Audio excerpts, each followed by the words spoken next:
अस्सलाम वालेकुम, मैं हूं फ़ारूक बलोच, बिज़नेस जर्नलिस्ट समा डिजिटल।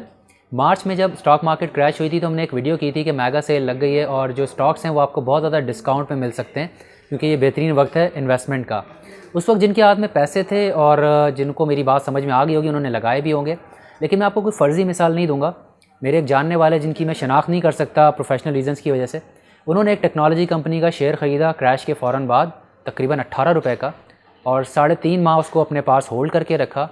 फिर जब वो 50 रुपये के पास पहुंच गया तो उन्होंने उसको बेच दिया और इतने मुख्तसर से अरसे में उन्होंने तकरीबन 270% मुनाफा कमाया, जो कि 19 लाख रुपए बनते हैं। अच्छा, इस कंपनी का मशवरा उनको मैंने नहीं दिया था, उनके ब्रोकर ने दिया था। और ब्रोकर्स कंपनीज़ को रिसर्च करते हैं, लेकिन अगर उनकी तहकीक में कोई कसर रह जाए तो उल्टा भी हो सकता है और भारी नुकसान होता है, क्योंकि स्टॉक मार्केट में सिर्फ फ़ायदा ही नहीं होता, नुकसान भी होता है। मार्च के क्रैश के बाद से अब तक स्टॉक मार्केट ने बहुत अच्छा परफॉर्म किया है और जो सेक्टर नुमाया रहे हैं उसमें एक सेक्टर स्टील भी है, और स्टील सेक्टर के अंदर एक नई कंपनी लिस्ट होने जा रही है, आगा स्टील्स। ये अक्टूबर के अंदर अपने शेयर्स जो है वो IPO के ज़रिए पब्लिक को सेल करने वाले हैं। हमने पास में वीडियोज़ में आपको ये तो बताया कंपनी को कैसे स्टडी करना है, क्या चीज़ें देखनी होती हैं आपकी हेल्प के लिए, आपकी रहनुमाई के लिए। लेकिन आज की वीडियो में आपको दिखाएंगे कि हमने जो इस कंपनी को स्टडी किया है और उसके हवाले से कुछ सवाल हमने सेलेक्ट किए थे जो हमें लगता है इस IPO से पहले पूछना ज़रूरी है, ताकि जब आप उस शेयर को ख़रीदने जाएं या बिड करने जाएं तो आपको इस कंपनी की स्ट्रेंथ्स का भी पता हो और उसकी कमज़ोरियों या वीकनेसेस का भी पता हो। तो आइए इस इंटरव्यू को सुनवाते हैं, और इसको समझने के लिए, इस कंपनी को अच्छा समझने के लिए आपको ये वीडियो या इंटरव्यू पूरा देखना चाहिए। अच्छा हुसैन साहब, पहले तो मैं चाहूँगा कि आप हमारी जो ऑडियंस है उसको अपने बिज़नेस का थोड़ा सा ओवरव्यू दें, इसके बारे में बताएं कि आप एक्चुअली बनाते क्या हैं और आप ये किसको बेचते हैं, क्या मार्केट क्या है आपके प्रोडक्ट की। हम लोग जो बनाते हैं, हम लोग सरिया बनाते हैं, construction grade high and high quality rebars जो सरिया होता है, बट उसकी जो स्टैंडर्ड्स स्पेक्स होती है that's international standard, international specs. और जो तरीक़ेकार ये होती है through an electric arc furnace, हम लोग स्क्रैप को मेल्ट करते हैं, फिर उससे हम बिलेट्स बनाते हैं।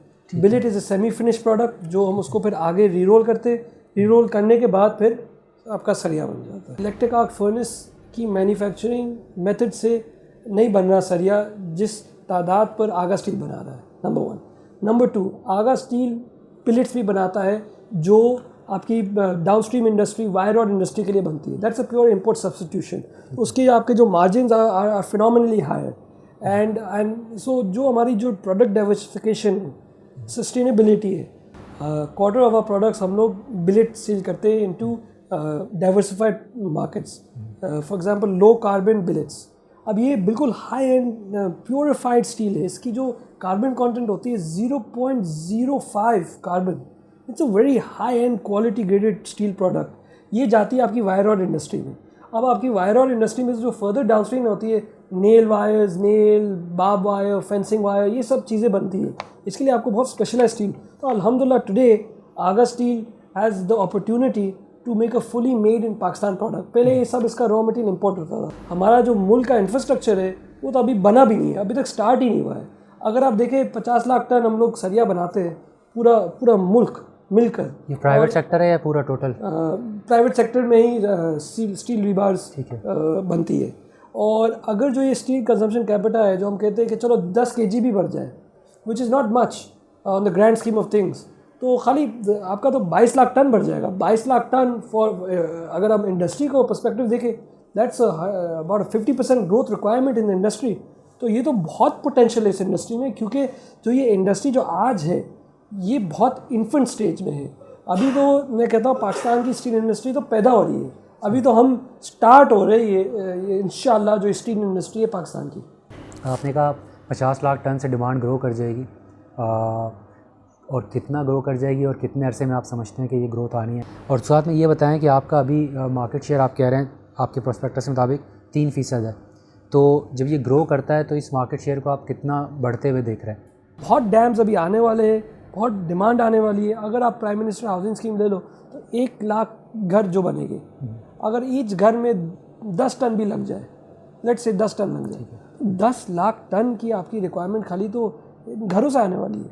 तो अभी तो बहुत ग्रोथ आने वाली है। अगर आप खाली आगा स्टील की डिमांड देखें, बिफोर कोविड, मतलब before the announcement of the package, जो रियल एस्टेट कंस्ट्रक्शन पैकेज थी, जो आगा स्टील की जो सप्लाई थी into real estate housing development projects 12% थी ऑफ टोटल पोर्टफोलियो सेल्स। आज जो हमारी सेल्स है वो 35% से भी ज़्यादा हो गई है into real estate development projects. That means over almost 300% growth आई है in span of months. And जो ये डिमांड है ये तो ग्रो करते ही जा रही है। सर आपने डिमांड की बात की, आपने कहा 50 लाख टन हम बना रहे हैं। मुझे पहले तो बताएं पाकिस्तान में, ये तो आपने प्रोडक्शन बताया, पाकिस्तान बना कितना रहा है, डिमांड कितनी है जी, क्योंकि सप्लाई डिमांड का गैप मैं जानना चाह रहा हूँ। देखिए जो आपकी जो डिमांड थी in the last year, in the last 2 years आपकी डिमांड डेफिनेटली थोड़ी स्लो डाउन हुई थी बिकॉज आपके जो इंफ्रास्ट्रक्चर प्रोजेक्ट्स है उनमें स्लो डाउन आया था। बट अभी जो आपकी जो डिमांड है वो इतनी ऑफशूट हुई है, इतनी ऑफटेक हो रही है। कोई नंबर है हमारे पास आइडिया लगा? Number is gonna cross 5 million tons। It's gonna, there is gonna be a supply shortage. And ये मैं कह रहा हूँ ये चंद महीनों की बात है। बिकॉज अभी अगर डैम्स आ जाए, इंफ्रास्ट्रक्चर प्रोजेक्ट आ जाए तो आपकी जो फैक्ट्री होती है वो एक दिन में तो नहीं लग सकता। आप कह रहे हैं 5 million टन्स से क्रॉस कर जाएगी डिमांड और 5 million टन्स ऑलरेडी इंडस्ट्री बना रही है। अगर ऐसी बात है तो आपकी तो अपनी कैपेसिटी आपने अपने प्रोस्पेक्टस में लिखा हुआ है 50% यूटिलाइज थी, और ये प्री कोविड लास्ट ईयर की बात कर रहा हूँ। तो पूरी कैपेसिटी भी आप यूटिलाइज नहीं कर पा रहे, तो अगर इतनी बड़ी डिमांड है तो why were you not able to sell it, यानी अपना प्लांट पूरी कैपेसिटी पे क्यों नहीं चला पाया? Very good question. First of all if you look at it the previous year our plant was being installed. तो जब आप प्लांट को इंस्टॉल कर रहे होते हो तो आपको शट डाउन भी लेना पड़ता है। So we were shut down for a few months to install the new capacity that was coming online. At the same time अगर हम देखें कि अगर हमने 9 से 10 महीने भी पूरे साल में काम करा है, हमारी जो टॉप लाइन रेवेन्यू है वो फिर भी ग्रो हुई है and that's phenomenal. And if you look at it, अगर आगा स्टील की आप ग्रोथ देखें 2014 से लास्ट 5 years, लास्ट 6 years में जो आगा स्टील की जो ग्रोथ आई है in respect to top line, that's 26% compounded annual growth rate. Bottom line की जो ग्रोथ है वो 25% है compounded annual growth rate. So अल्हम्दुलिल्लाह the growth is there, the demand is there, the supply is coming online. Because जो आपकी factory होती है वो वक्त के साथ आपकी सप्लाई ऑनलाइन होते जाती है, जैसे आपकी एफिशिएंसीज बढ़ती जाती है, आपकी टीडिंग पीरियड से आप निकलते हो और आपकी ऑटोमेटिकली आपकी प्लांट की एफिशिएंसीज एंड इफेक्टिवनेस खुद ब खुद वक्त के साथ बढ़ती है। ठीक है। अच्छा, आप electric arc furnace technology use कर रहे हैं और आप इसको प्राउडली जो है स्टेट भी करते हैं कि ये आपका कंपेटिटिव एडवांटेज है। इसके मैं बड़े बेनिफिट्स भी पढ़ा था आपके पर्सपेक्टिव्स में जो लिखे हुए थे, कॉस्ट सेविंग्स में, एफिशिएंसी वगैरह में। इसको थोड़ा सा बहुत आसान करके बताएं कि ये कैसे कंपेटिटिव एडवांटेज है कंपटीशन के मुकाबले में, ये आपको मार्केट में क्या एज मिलता है इससे? देखिए जो आपकी इलेक्ट्रिक आर्क फर्नेस है दैट्स 20% एनर्जी कंज्यूम कम करती है। कॉस्ट में 20% का फ़र्क आ जाता है। एब्सोल्युटली, एनर्जी कॉस्ट में तो आपका बिल्कुल फ़र्क आता है। यहाँ एक सेविंग होती है और क्या फ़ायदा है? और देखिए जो क्वालिटी की जो आपकी जो उसमें जो सुपीरियॉरिटी है वो अनमैच्ड है, अनपैरेलल्ड है। Today internationally accredited technology for making steel bars world wide, आज 2 ही टेक्नोलॉजी है, वो है ब्लास्ट फर्नेस और इलेक्ट्रिक आर्क फर्नेस। पाकिस्तान में प्राइवेट सेक्टर में अल्हम्दुलिल्लाह Agha steel has the largest electric arc furnace today. और यही वजूहत है कि आगा स्टील ने मेगा प्रोजेक्ट्स में भी लीडिंग रोल प्ले करा है, और यही वजह है today in the institutional sector Agha steel is the leader. आज जो आगा स्टील की इंस्टीट्यूशनल सेल्स है वो 80% हमारी पोर्टफोलियो की मिक्स में है, and that's because of our leading quality. और देखिए जो क्वालिटी है वो आगा स्टील तो we are quality focused, but जो आपकी टेक्नोलॉजी है वही आपकी क्वालिटी को इनेबल करती है। हम जितना भी क्वालिटी कह रहे हैं, अगर मेरी टेक्नोलॉजी क्वालिटी नहीं बना सकती तो it's not possible. So at the same time Agha steel is only manufacturer to be manufacturing steel via electric arc furnace route. इसकी बहुत बेनिफिट्स है and is specially respect to making high grade products, high quality products and high graded billet products also, जो serve करता है as a product diversifier for our product mix also. तो आपको लगता है कि जो ग्रोथ आएगी उसमें जो आपकी हाई एंड जो मार्केट है क्वालिटी वाली, उसमें ग्रोथ के चांसेस, तो आप मुझे बताएं थोड़ा सा कि जैसे 3% है, आप थोड़ा सा कोई नंबर आपके जहन में होगा कि कहाँ तक देख रहे हैं आप, कोई टारगेट होगा 5 साल में? सेगमेंट में सबसे ज़्यादा ग्रोथ आने वाली है। अगर आज 50 लाख टन की आपकी डिमांड है तो जो आपकी डैम्स है, if you just look at moment dam की जो डिमांड है वो 6 लाख टन है। ठीक है। अगर हम डैम और बादशाह डैम देखें तो 15 लाख टन से भी ज़्यादा है। तो अगर 2-3 डैम भी आ जाए तो ये तो 100% रिक्वायरमेंट है हाई क्वालिटी, और हाई क्वालिटी मैन्युफैक्चरर्स पाकिस्तान में नेग्लिजिबल। सर डैम्स की आपने बात की, ज़ाहिर है you are not the only player in the market, why you so confident कि ये जो प्रोजेक्ट्स हैं इसमें आपको चांस है बिड विन करने का, आपको क्यों ऐसा लगता है? देखिए, from a quality perspective Agha steel is the leader in respect to the quality manufacturing of steel rebars. जहाँ तक जो कॉन्ट्रैक्ट अवॉर्डमेंट है दैट वक्त बताएगा, पर अगर आगा स्टील को मिले या नहीं मिले, अगर कोई और मैन्युफैक्चर को भी मिले तो उनकी कैपेसिटी वहाँ शिफ्ट हो जाएगी। तो डेफिनेटली ओवरऑल मार्केट में तो आपकी सप्लाई तो शॉर्ट हो जाएगी। एट द सेम टाइम आप जब सप्लाई ऑनलाइन ला रहे हो, जैसा आगा स्टील अभी है, अगर सरिये की खाली बात कर लेते तो आगा स्टील आज है 2.5 लाख टन पर। जब एक्सपेंशन के बाद तो हम 6.5 लाख टन पर आ जाएंगे आपकी सरिये की कैपेसिटी। तो अगर जो कंपटीटर है वो वहाँ देगा तो हम तो कहीं और दे रहे होंगे। And eight the same time जो आपकी जो हाई एंड स्टील बार्स की डिमांड है वो बढ़ते जा रही है, क्योंकि एक अवेयरनेस भी बढ़ रही है अमॉन्गस्ट यूज़र्स कि यार स्टील इज़ वन थिंग, आप कॉम्प्रोमाइज़ नहीं कर सकते। आप जो काउंट कर रहे हैं ऐसा लग रहा है जो ग्रोथ का जो आउटलुक है काफ़ी हद तक CPEC को लेकर, उसके प्रोजेक्ट्स को लेकर, गवर्नमेंट के प्रोजेक्ट्स को लेकर और जो नया पाकिस्तान हाउसिंग स्कीम्स को लेकर। लेकिन हमारे मुल्क का जो पॉलिटिकल एनवायरनमेंट है बहुत अनस्टेबल है। आज एक हुकूमत है, इनफैक्ट रात को सोते हैं सुबह उठते हैं तो हुकूमत चेंज होती है। तो कल को अगर ये नया हाउसिंग प्रोजेक्ट रुक जाता है किसी वजह से, कोई पॉलिटिकल इंस्टेबिलिटी कुछ होती है, CPEC में भी हमने देखा बीच में एक गैप आ गया था, एकदम कोई काम नहीं हो रहा था। ठीक है, पावर प्लांट्स को लेके भी आए दिन इश्यूज़ आ जाते हैं। कभी IMF कह रहा होता है ऐसे ट्रांसपेरेंसी दिखाओ, फिर इंटरनेशनल ऑर्गेनाइजेशन शोर मचाती हैं, कोल ख़त्म कर रहे हैं, आप कोल पे जा रहे हैं, ये सारी चीज़ें। तो counting on government projects, do you think इतनी बड़ी बैट लेना और इतनी बड़ी एक्सपेंशन की तरफ जा रहे हैं आप? एंग्रो की एग्जांपल हमारे सामने, एंग्रो फर्टिलाइज़र की, उन्होंने इतना बड़ा प्लांट लगाया, वो भी गवर्नमेंट पर रिलाई करता है कि गैस देगी, उनके साथ क्या हुआ हम सबको पता। तो इसके लिए आपने कोई सोचा हुआ है, पूरा थिंक थ्रू किया है कि ये किस हद तक आप ये चांस ले रहे हैं? देखिए, first of all we are not counting on fully on CPEC backed projects or government projects. We are counting on Pakistan.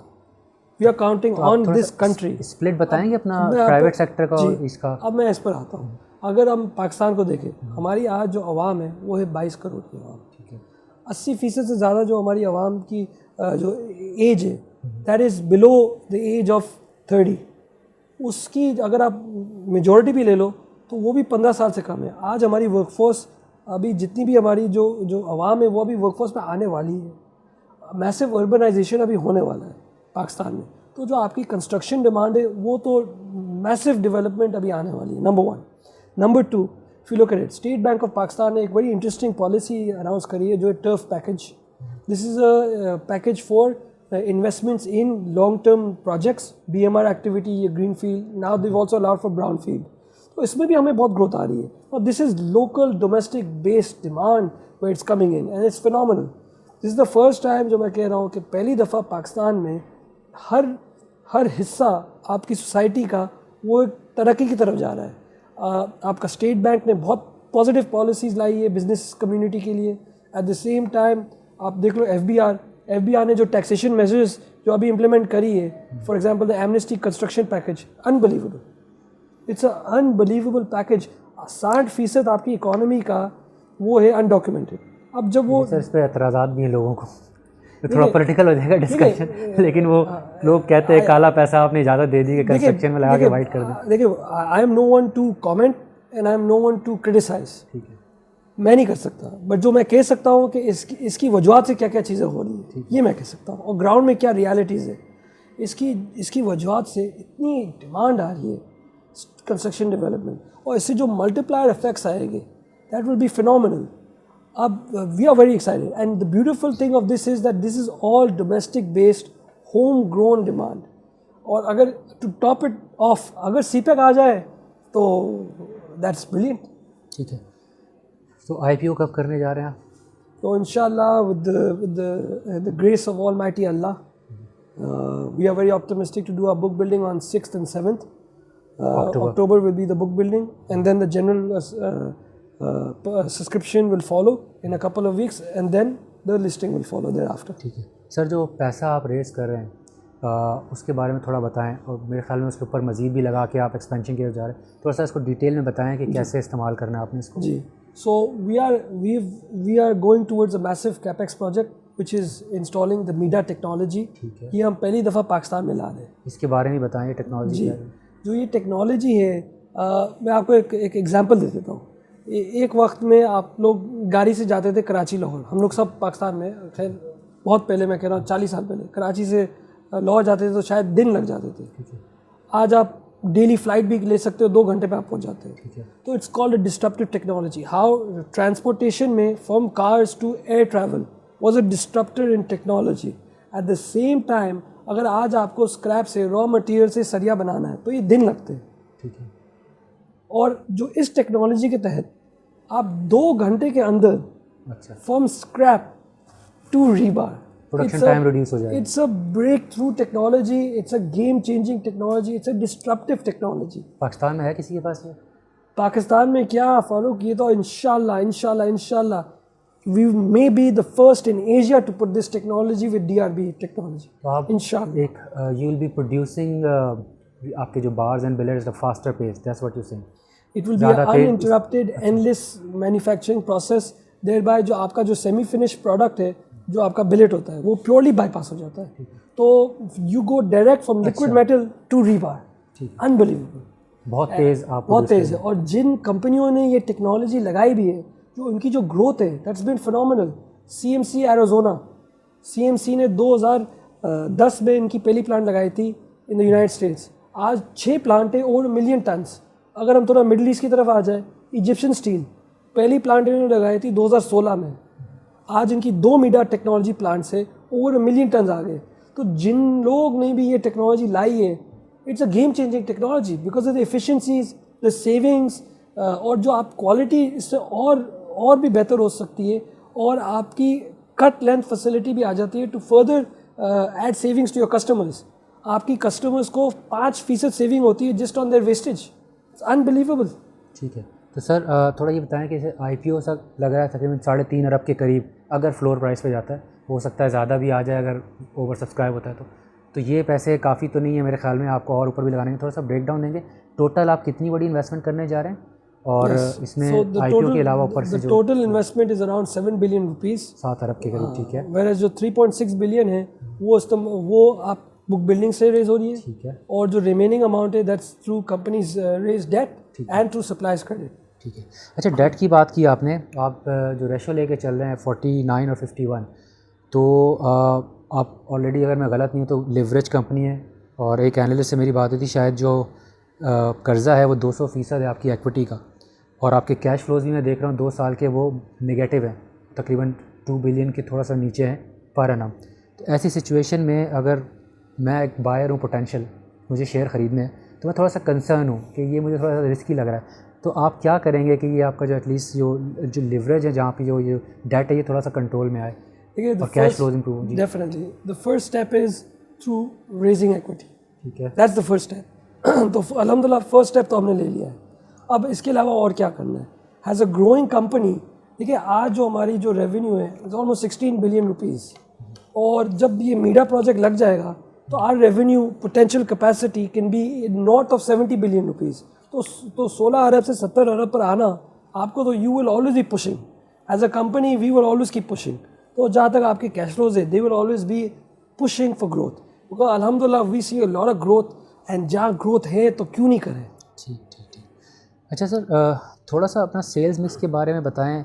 अभी करंटली कोई ऐसे प्रोजेक्ट हैं गवर्नमेंट के जिसमें आप ऑलरेडी ले चुके ऑन बोर्ड हैं, और कितनों के लिए आपने बिड कर दिया ऑलरेडी, जहाँ पे इसके बारे में थोड़ा सा बताएं, और कितना प्राइवेट सेक्टर आपकी सेल है और कितना गवर्नमेंट साइड पे, थोड़ा सा मिक्स बताएं, तो देखिए बताएं सेल्स का। तो देखिए फर्स्ट ऑफ ऑल मैं ओवरऑल मिक्स बता देता हूँ। जो पाकिस्तान का जो कमर्शियल सेगमेंट है विच इज़ थ्रू डिस्ट्रीब्यूटर्स के थ्रू, वो डबल द अमाउंट है देन इंस्टीट्यूशनल सेल्स। अच्छा, आपकी इंस्टीट्यूशनल सेल्स जो direct B2B government corporate projects so fourth, वो ऑलमोस्ट हाफ द साइज है। जो आगा स्टील की जो इंस्टीट्यूशनल सेल्स है वो 80% है of total sales mix, where जो आपकी कमर्शियल सेल्स है वो है 20%। ठीक है।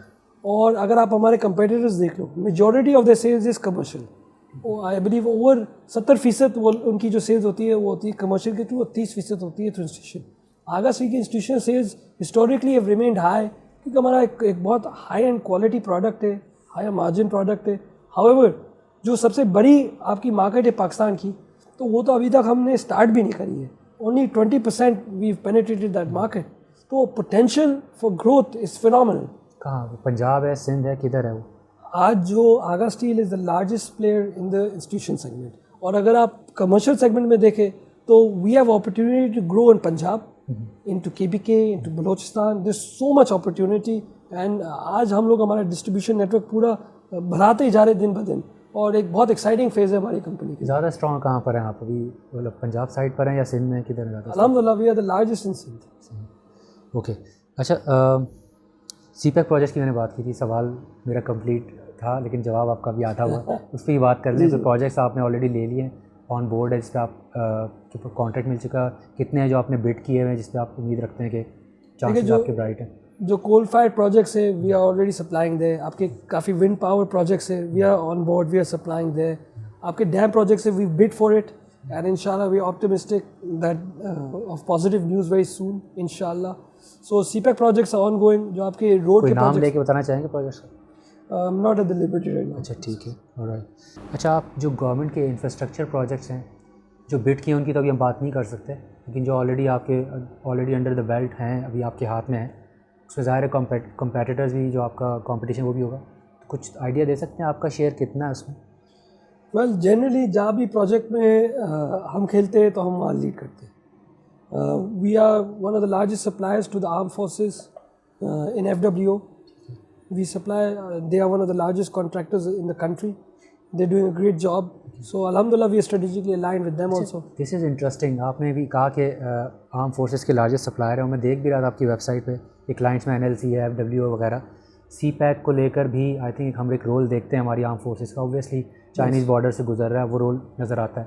Do you think that can play into your advantage कि आपके ऑलरेडी वो क्लाइंट है, एक वर्किंग रिलेशन चला आ रहा है आर्म फोर्सेस से? Well, definitely it will play because of experience. And we have experience on how to cater to large scale projects, क्योंकि जो आपके बड़े प्रोजेक्ट्स होते हैं उसकी रिक्वायरमेंट्स एक अलग किस्म की होती है। You need a quality product, bulk product and on time product. इसके लिए जहाँ आपकी स्केल बढ़ जाती है of manufacturing capacity and capability, तो ऑटोमेटिकली आपकी फिर सप्लाईबिलिटी भी बढ़ जाती है। ठीक है सर, ये बताएं कि जो एक्सपेंशन आप करने जा रहे हैं, आई थिंक 3 times आपकी जो है वो बढ़ जाएगी प्रोडक्शन कैपेसिटी। तो एक तो मुझे ये बताएं, क्या हमारे पास जो है एक तो इस पर भी मैं आपसे बात करूंगा, हमारे जो स्टील के IPO बहुत ज़्यादा हो रहे होते, वैसे होते नहीं हैं, 5 साल में चौथा होगा। तो एक तो मुझे ये बताएं कि स्टील के IPOs इतने क्यों हो रहे हैं, और दूसरा अगर आप कैपेसिटी बढ़ा रहे हैं, ऑब्वियसली दूसरों ने भी इस पर काम किया रिसेंटली और शायद आगे भी हम देखें, तो कहीं ऐसा तो नहीं होगा हम ओवर सप्लाई में चले जाएँ और उस सूरत में फिर पता लगे आप बना के तो बैठे हुए, कैपेसिटी भी लगा के बैठे हैं, लेकिन उस तरह से बेच ना पाएँ और प्राइसिंग पे भी प्रेशर आ सकते हैं। सो देखिए, first of all start with steel IPOs क्यों इतने होते हैं? स्टील क्यों हो रहे, क्यों? 5 साल में 4 स्टील IPOs हो गए, ऐसा लग रहा है कि एक ही इंडस्ट्री IPOs कर रही है, क्या वजह है? जो पाकिस्तान की जो स्टील इंडस्ट्री, जिसका फारूक मैंने आपको पहले बताया था, is so young, so infant.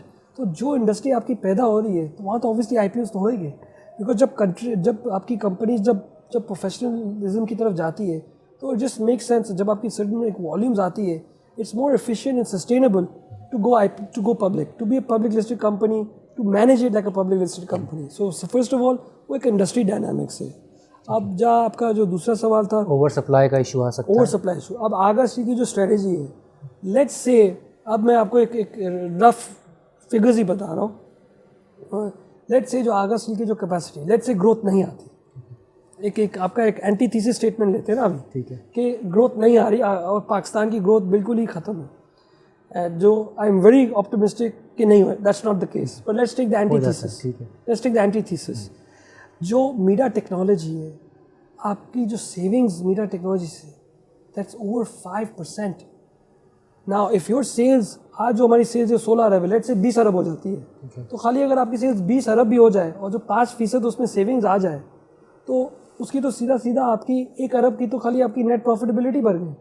तो जो Agha steel is not really banking on growth, the growth is there and it's going to come इंशाल्लाह। वी आर वेरी, क्योंकि हमें दिख रहा है, but we are growing for efficiency, to be the most efficient steel manufacturer not only in Pakistan but इंशाल्लाह in the region. जो media technology है, this is going to change the game for हम लोग, मतलब this is a different method of manufacturing steel. I get your point, लेकिन मैं इस पर दोबारा भी आना चाहूँगी, थोड़ा सा इंपॉर्टेंट सवाल है, एनालिस्ट बड़े परेशान है इसके ऊपर। मुझे ये बताएं कि अभी आपने कहा कि आप private, you not just counting on government projects, but at the same time आप 80% जो है आपकी सेल्स का इंस्टीट्यूशनल है, ठीक है, it may also include private. But लेकिन दूसरी तरफ जो है अभी कोरोना को लेके हम अगर देखें तो जो रिज़ल्ट देख रहा था, सेल्स में भी स्लो डाउन आया था, ज़ाहिर है पूरा एक क्वार्टर बंद रहा सब कुछ। और अभी फिर रिसेंटली भी आप ख़बरें देख रहे होंगे कि रीओपन होने के बाद कुछ नज़र आ रहा है कि शायद दोबारा से कुछ सेकंड वेव ना आ जाए। मैं पाकिस्तान की बात कर रहा हूँ, ग्लोबली तो आ चुकी है। तो एक रिस्क तो है, दोबारा से ये हो जाता है, फिर वो 3 महीने चले, 6 महीने चले, इस टाइम पे जाके IPO करना और इतना बड़ा अमाउंट और ये लगाना, क्या वो आपकी जो ग्रोथ की जो आउटलुक है उसको किसी हद तक वो मुतासिर कर सकता है कि आप चीज़ बना के बैठ जाएँ, टेक्नोलॉजी इज़ गुड, ठीक है, लेकिन पता लगे ख़रीदने वाला कोई नहीं हो, तो ये चीज़ भी ज़रा बताएं। ओवर सप्लाई पे मैं थोड़ा सा ये भी चाहूँगा, जो आपने कहा कि आप टेक्नोलॉजी पे रिलाई कर रहे हैं, ठीक है, दैट्स गुड, बट अगेन आपका जो 80% सेल्स है वो इंस्टीट्यूशनल बायर्स हैं, तो ये जो है थोड़ा सा समझ नहीं आ रहा कि अगर ज़्यादा सेल वहाँ पर और कमर्शियल 20% है, तो उस सूरत में अगर ये गवर्नमेंट प्रोजेक्ट्स जो हैं नया हाउसिंग स्कीम वगैरह अगर कोई फेल हो जाती है, कुछ ऐसा सीन आता है, तो उस सूरत में क्या आपका जो है बैकअप क्या है? अभी तक तो हमने कमर्शियल जो आपकी जो मार्केट है उसको तो हमने पेनिट्रेट ही नहीं करा है, अब तो हम पेनिट्रेट करने जा रहे हैं एज वी ग्रो। अभी हमारी प्रोडक्शन सप्लाई अभी ऑनलाइन आ रही है तो हम बढ़ते ही जा रहे हैं। तो ये तो इतनी बड़ी अपॉर्चुनिटी है आगा स्टील के लिए, ग्रोथ अपॉर्चुनिटी, कि जैसा आप जो सबसे hardest segment to crack is the institution segment and we are the leaders there. The easiest segment to grow is commercial. तो जो आपका जो सबसे आसान काम है वो तो अब हम करने जाएंगे इंशाल्लाह। अच्छा, अगर कोई लोकल स्लो डाउन होता है उस सूरत में क्या हमारी एक्सपोर्ट्स का पोटेंशियल है? आपकी टेक्नोलॉजी आप कह रहे हैं इंटरनेशनल है, तो क्या चाइनीज़ मार्केट में, आई डोंट नो इस वक्त टैरिफ की क्या सिचुएशन है, अगर वो ओपन है कि नहीं है, अफ़गानिस्तान बराबर में है, बांग्लादेश करीब है, क्या ऐसा कोई आपके जहन में है प्लान कि एक्सपोर्ट भी हम कर पाएंगे? क्योंकि अगर ओवर सप्लाई का इशू आ जाता है तो कहीं ना कहीं तो हमें वो डिस्पैच करनी होगी। देखिए, इट्स अ ड्रीम एंड इंशाल्लाह the steel industry of Pakistan एक वक्त आएगा कि हम एक्सपोर्ट कर सकते हैं। ये एक ख्वाहिश है। ये हम लोग तो एक ज़माने में ड्रीम करते थे कि पाकिस्तान में आर्क फर्नेस लग जाए, इस लेवल की, इस तहत की। तो आज डेनियली की यूरोपियन इलेक्ट्रिक आर्क फर्नेस लगी है। फिर हमने एक और ख्वाब करा कि एंडलेस रोलिंग टेक्नोलॉजी है, क्या पाकिस्तान में सबसे पहले आ सकती। तो एक ड्रीम है एक्सपोर्ट के लिए, बिल्कुल हम इंशाल्लाह कर सकते हैं, उसके लिए हम तैयारी कर रहे हैं। आज हम उस लेवल पर नहीं हैं as an industry, as a company, but हमारी उम्मीद है कि by 2023, 2024 with the right energy tariffs and the right energy sustainability, Agha Steel can export steel इंशाल्लाह। क्या आपको नज़र आ रहा है कोई और नए एंट्रेंट्स मार्केट में आ सकते हैं? कोई इंटरनेशनल कंपनी आ सकती है स्टील का प्लांट लगाने, कोई और कंपनियाँ यहाँ पे, कंपटीशन बढ़ सकता है? देखिए, कंपटीशन तो बिल्कुल बढ़ सकता है और यही तो मज़ा है। तो आप मार्केट में बैठे हैं, कोई है ऐसी खबरें, कोई और आ रहा है? अभी तो I am not privy to any information as such, but I enjoy competition. अच्छा चलें, एक तो फॉर्मल कंपटीशन हो गया, दूसरी तरफ आपको पता है हमारा जो एक इनफॉर्मल सेक्टर है, और अभी तक तो आई थिंक प्रोटेक्शन है, लेकिन अगर फ़र्ज़ करें ये टैरिफ बैरियर्स वगैरह हटते हैं, ड्यूटीज़ नीचे जाती हैं, तो चाइनीज़ आपने ख़ुद बताया कितना ज़्यादा वो एक दिन में जितना प्रोड्यूस करते हैं पूरे साल में करते हैं, तो वो अगर यहाँ ला के डंप करते हैं, उस सूरत में आप क्या करेंगे? देखिए, फर्स्ट ऑफ ऑल तो एज पर Pakistan is a WTO country, there are anti dumping duties on Chinese products, और ये as per WTO laws and regulations के तहत है। तो ये तो काफ़ी सालों के लिए अब चलेगी। ग्रे चैनल से भी तो आ सकती हैं जी, ग्रे चैनल से भी तो आ सकती हैं स्मगल वगैरह होकर। अब स्टील फॉर्मल मार्केट तो आपकी पता, मेरे ख्याल में हमारी जो फॉर्मल मार्केट है उसका शायद 50% है, अगर मैं गलत नहीं हूँ तो ऐसा ही, बहुत ज़्यादा इनफॉर्मल मार्केट नहीं, द इनफॉर्मल मार्केट इज़ सब स्टैंडर्ड प्रोडक्ट। बाकी जो लोहा स्मगलिंग, आप कमर्शियल में जाने की बात करें ना, मैं इंस्टीट्यूशनल की तो बात नहीं कर रहा, चलें उधर तो एक नाम है, ब्रांड है, आपके पास लोग आएंगे, लेकिन आप कमर्शियल टैप करने की बात करें तो वो तो इनफॉर्मल काफ़ी हद तक वहाँ पे। आप देखिए, today are competitors, they are the जो क्वालिटी ग्रेडेड प्रोडक्ट भी बनाते हैं, ये जो कहते हैं हम बनाते हैं, तो उनकी तो मैक्सिमम सेल्स है कमर्शियल सेगमेंट। कमर्शियल सेगमेंट में भी बहुत अवेयरनेस आ रही है, पीपल आर प्रेफरिंग ब्रांड्स क्योंकि अवेयरनेस बढ़ रही है। आपको एक मोर एफिशिएंट प्रोडक्ट मिल रहा है at a better price and with a guaranteed quality, तो इट्स अ नो ब्रेनर कि जो आपकी क्वालिटी प्रोडक्ट्स है उसकी तो सेल्स बढ़ते ही जाएंगी एक्सपोनेंशियली। ठीक है। अच्छा, जो आपके जो मार्जिन है, I think they are slightly on higher, मैं पूछ भी चुका इसके बारे में, लेकिन जैसे आप आगे ग्रो करते हैं, एक्सपेंशन भी ज़ाहिर आपकी बहुत बड़ी हो जाएगी, तो आप उसको सस्टेन कर पाएंगे? That's a very interesting question. As we grow into the commercial segment, the margins can come under pressure, because जब आप commercial segment में जा रहे हैं, but at the same time जब मीडा टेक्नोलॉजी आएगी तो वो तो मार्जिन उससे भी ज़्यादा बनेगी। So the मीडा technology is what allows sustainable profitability for Aga Steel. And this is the technology that will take this company to the next level, inshallah. ठीक है हुसैन साहब, थैंक यू सो मच, आपने time दिया और बहुत तफसील से हमें बिज़नेस के बारे में बताया, हमारे क्वेश्चंस को भी आपने बहुत पेशेंटली जवाब दिया। We wish you good luck with the IPO। Thank you for your time. Thank you. तो जी आपने CEO को सुना, अक्टूबर के पहले हफ्ते में ये IPO का प्रोसेस शुरू हो जाएगा, जिसमें जो पहला हिस्सा होता है वो बुक बिल्डिंग होता है, यानी ऐसे लोग जो 20 लाख रुपए की इन्वेस्टमेंट कम से कम करेंगे उनको मौका दिया जाता है कि जब जितने शेयर कंपनी सेल करने जा रही है पब्लिक को, उसका 75% ये लोग जो है बोली लगाकर ख़रीद सकते हैं। अब फ्लोर प्राइस यानी जो कम से कम प्राइस इन्होंने रखा है वो 30 रुपये रखा है, फिर जब बोली लगेगी तो ये ऊपर भी आ सकता है। तो जब ये कंप्लीट हो जाएगा तो उसके बाद अगले मरहले में फिर आम इन्वेस्टर, रिटेल इन्वेस्टर जो बाकी 25% शेयर बचेंगे वो ख़रीद सकेगा। उम्मीद है इस इंटरव्यू को सुनने के बाद आपको कंपनी की स्ट्रेंथ और वीकनेसेस का पता चल गया होगा। जो हमने सवाल उठाए कंपनी के कर्ज़ों के हवाले से, जो उनकी डिपेंडेंस जो है गवर्नमेंट प्रोजेक्ट के हवाले से, जो उनके ग्रोथ आउटलुक है, जो फ्यूचर में वो ग्रोथ देख रहे हैं कंपनी की, उसके हवाले से, इससे आपको यकीनन रहनुमाई मिलेगी और आप अंदाज़ा लगा सकेंगे कि इस कंपनी का शेयर आपके लिए अच्छा होगा या नहीं। और इस वीडियो के हवाले से अगर आपने हमें कोई फ़ीडबैक देना है तो हमें कमेंट्स में ज़रूर भेजिएगा।